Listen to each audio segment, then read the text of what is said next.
Now in a typical mortise lock, what you'll notice is you have threads here that run along the outside of the lock. That's what helps it retain it in the door itself.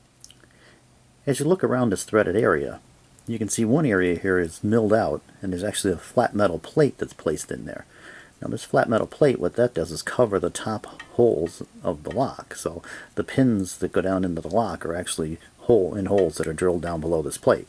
You can see that lines up with the plug here, so your top pins would be right above the key slot. So what happens is when they make the lock, they drill those holes, they mill the slot out, and then to keep the springs and pins on the lock, there's a plate that actually covers over the top of the hole here. Now if you ever had to get this plate out, the trick to it here is, if you can see, it's actually slid in from the back. If you try to pry it up, it's not going to work. It doesn't pry in from the top, it actually slides out the back. And usually what they do with the manufacturer is they'll peen over the end here a little bit with a hammer so it locks it in place. So to get this plate out, if you ever had to, you'd actually have to file off the back of the lock here a little bit and then pry the plate out towards the back. Now the tool that we use to get the plug out is made of nylon or plastic, and you can see it has a little notch milled in the end of it. And how this works is we would take the plate off the end of the lock. You can see there's a little tab that fits into that plate. That tab will fit into the slot of our plug follower tool here. So what we do is we line that up, and then we can push this plug through as it pushes the lock cylinder out. As this goes through, the top pins and springs will be held in place by the plastic plug here, follower. That way they won't come out of the lock. So what we can really do is unbolt that, slide that plug out carefully, and take our plug out and change the lower pins without disturbing the top pins. Now it's important that we keep good pressure on this when we push through. Keep steady pressure so we don't allow any of those pins to drop out. And then once we get it in, we don't want to pull this plug out. If you pull this plug out without having a cylinder in there, all the pins are going to fall out of the lock.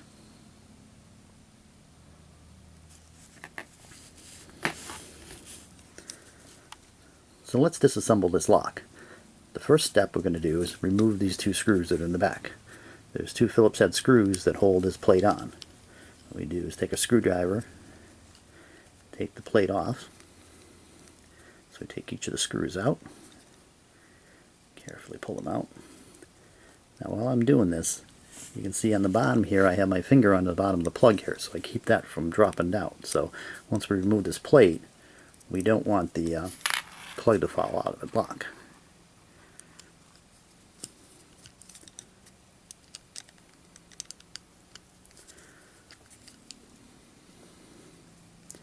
So we take the screws out, be careful you don't lose them.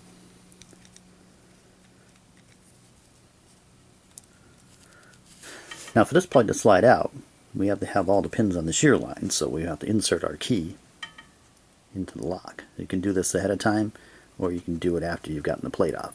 Either way is fine.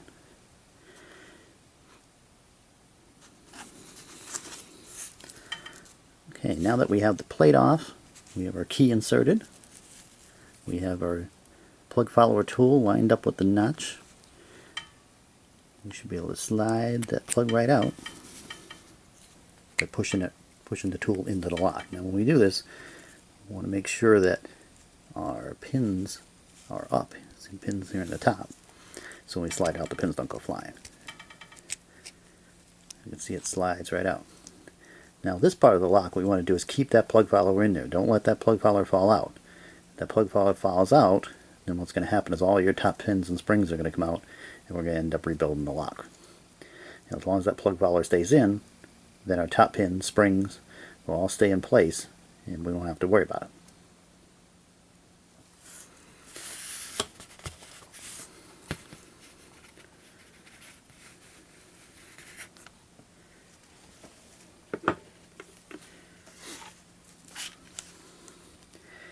Now if we look at the plug, we can see our bottom pins right here in the... Now if we look a little closer at the plug, we'll see our bottom pins that are all located in the holes that are in the plug. Notice there's an extra hole here. In quickset locks, most of them have 6 holes that are drilled into the plug, but the quickset combination only uses 5 of those, so the one on the end here is usually left blank. So that's why if you take a lock apart, a quickset lock, you normally see that last pin is empty. Now the other thing you can notice is we have our key in the plug, and you can see that all these pins line up flush at the top. See how that's all flush and even. So that allows the shear line to be right in line for all the pins, and that's what allows us to turn this plug in the lock. If one of these pins was up or down in the hole, the pins would jam in the lock then and wouldn't allow it to turn, which is what happens if you don't have the right key in the lock. You can see as we move the key in and out, you can see the pins moving. If we were to take the key right out, you can see all the pins are different depths. But as we put the key into the lock, what we'll see then is we'll get all the pins will rise up and be all nice and flush in the top here.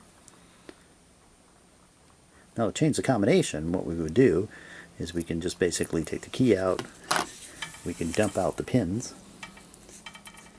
and then what we can do is reload new pins into the lock for our new combination.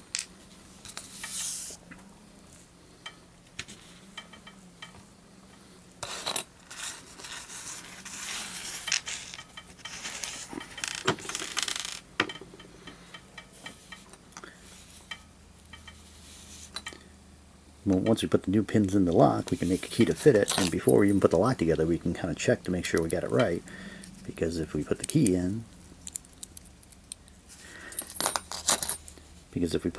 the lock, all the pins should be lined up on the shear line. If they're not, then we got something wrong. Either the key is not cut right, or you have the wrong pin in the lock.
Okay. Okay, at this point what we have done is put new bottom pins in the lock, so we have a different key combination now. So once we have the pins in, you can see the left hole here is left blank. We have the other 5 pins in. We've also made a key to fit this new combination. And we can double check it before we put the lock together by putting the key in, and we can see that they all do in fact line up nice and flush on the top.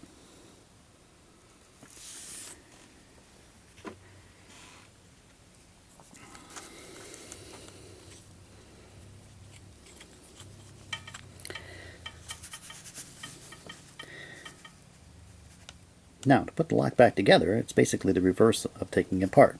What we're going to do is get our mortise cylinder here, make sure the plug follower stays in here, make sure it doesn't come out. And what we want to do is line the tab back up in the plug follower, and then we can slide this in. And be careful, keep a little tension on the plug follower so it doesn't bump it right out easily. And just slide it right back together.